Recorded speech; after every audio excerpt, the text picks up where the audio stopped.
27 years of the constitutional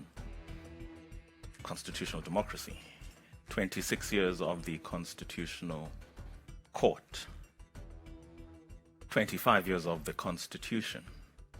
Where are we? Who as a society are we? And what in the construct of this constitutional order are we about? Two institutions hosting us this evening. That is the Nelson Mandela Foundation as well as Constitutional Hill Trust.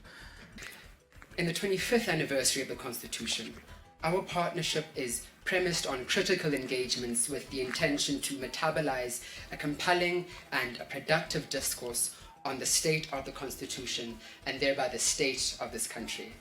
We believe these commemorations are important and timely, given the state of constitutionalism at this point in political time. This is the time where we can choose to solidify the identity of our constitutional democracy.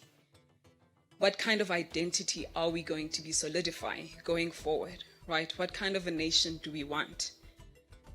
And when we look at our constitution at 25 and us as its guardians, how have we treated our constitutional democracy? Join us, ladies and gentlemen, in this discussion.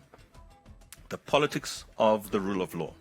Our guests, and I caution to say, we are on a first-name basis, not out of disrespect, but rather to establish parity, to encourage debate, without being inhibited by me, youthful as I am in my teens, having to pay some respect to a former judge of the Constitutional Court, Justice L.B. Sachs, trustee of the Constitutional Hill Trust.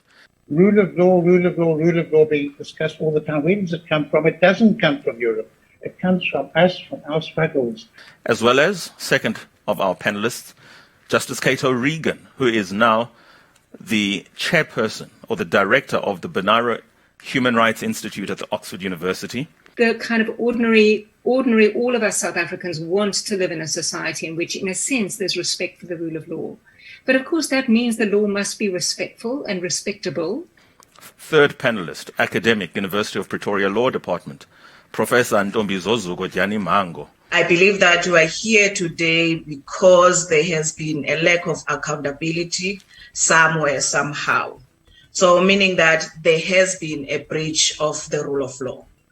And handsome, not quite as the moderator, but sufficiently, Mr. Kaya Sitole, who's a broadcaster, academic and a political commentator to boot. For a lot of people, their primary interaction with the legal system, with the justice system, happens at the very low levels in the magistracy, for example, where you are seeing that as a consequence, perhaps of resource limitations, the way people are treated and the way people interact with the justice system leaves them with a very different impression compared to what they then see in the prominent cases that we see where prominent people, where prominent politicians are then able to much more fluidly navigate their way through that particular system.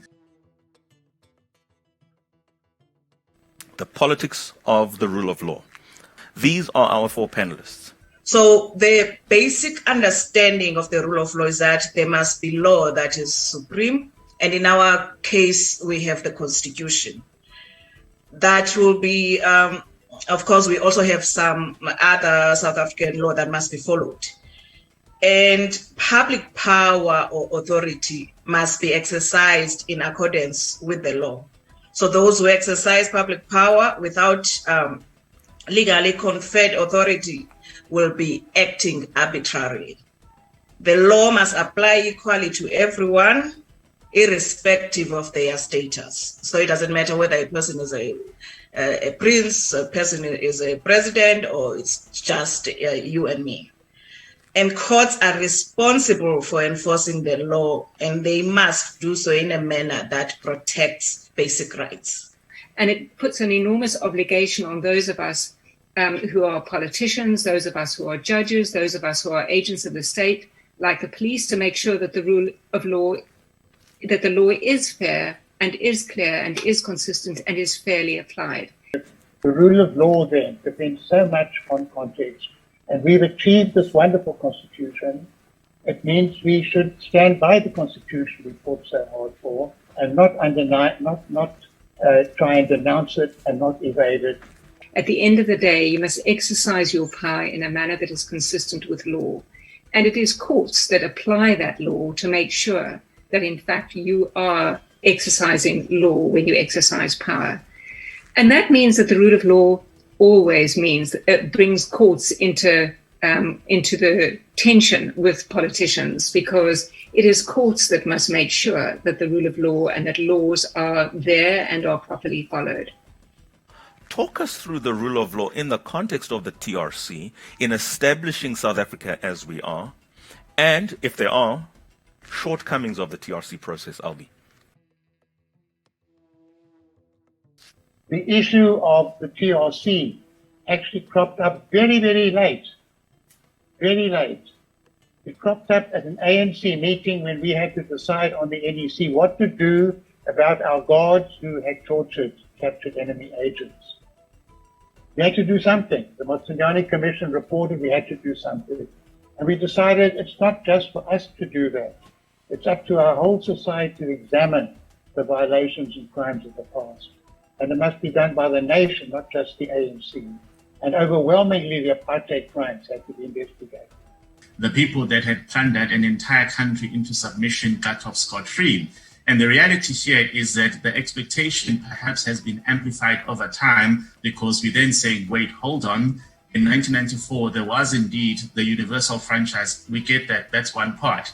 And then thereafter, the healing process was going to be centered around the idea of the Truth and Reconciliation Commission. And if that had worked out, then of course you wouldn't have people waking up 20 or 25 years later and saying we still have a problem in this country. In some ways, those failures of the TRC are sort of symbolic or representative in some ways of the failing since.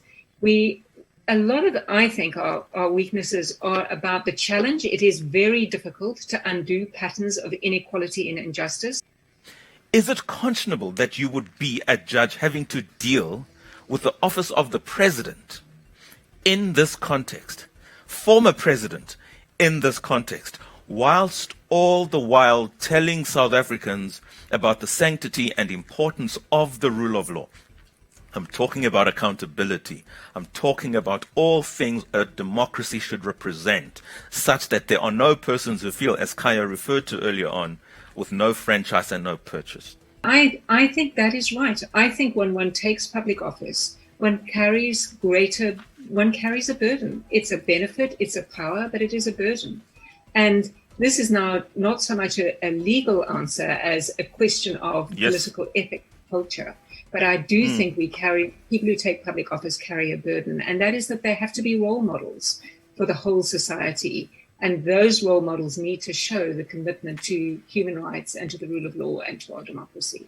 Is the judiciary above reproach? Is it incapable of holding itself to account to itself, to the rules and the laws that it makes pronouncements on every single day, all the time? Absolutely not. On the contrary, it has to be the purest of the pure.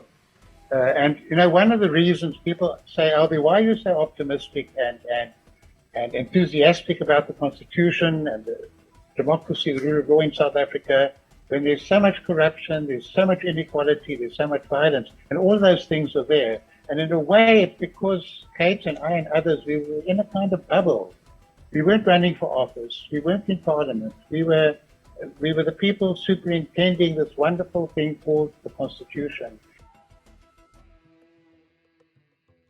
Zozo, this Constitution, as we look to wrap up, has been hailed the world over as a progressive document, as a beautiful document, and all things flowery of and about it. And the world watched when a plane left OR Tambo for Sudan, carrying a president who should have been arrested because there were obligations in this country through its security forces to arrest that person, al-Bashir, of course. He did not. And everybody who needed to know knew he was here. And he still boarded that plane and he left. Implications of just that. Your thoughts? So besides being an embarrassment, it was also a breach of the rule of law. because the court was very clear to the government officials that they must make sure that al-Bashir stays within the borders of South Africa before the conclusion of that court case. And we know that mysteriously al-Bashir left. So the implications are that there was a breach of the rule of law.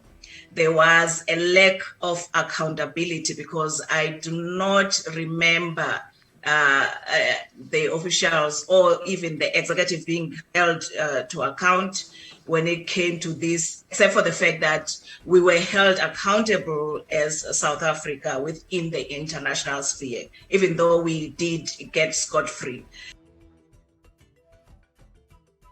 And it's the people who give the rule of law meaning by demanding their rights and making it equal, anti-imperialist and anti-misogynist. I don't think we can really have a sense of people valuing the rule of law until it actually means something to them. That when people go to court, they get treated properly, that they can take their cases to court, that people who commit crimes are prosecuted, and where they're guilty, convicted. So in some ways, we think about the rule of law at the top of our society, but actually, I think we need to think about the rule of the law at the bottom of our society, in the streets and neighborhoods and in rural areas. If people don't feel what the rule of law is, it will be very difficult for it to live in our society, no matter what the people at the top do. I think perhaps our great tragedy is that, up until now, the deficit may have been on questions of access and on questions of fairness. But I think what we're seeing emerging now with these attacks on the judiciary, for example, is that the very legitimacy of the judiciary is now under threat, where essentially no judgment is now worth its paper, because all I have to do is cite the fact that the judge who delivered the judgment was once seen hanging out with Kaya at a bar, so therefore they were always going to rule against somebody else in relation to a particular matter. That, for me, is a greater threat to what we're trying to talk about here and what we're trying to achieve. If we have to talk about accountability, we have to revisit the TRC unfinished business and make sure that there's prosecution of those who perpetrated the crime of apartheid. We cannot complain about accountability today if we have not held those responsible for apartheid crime accountable. Walter Benson Khubusana once said, Zemka inkomo magwalandini.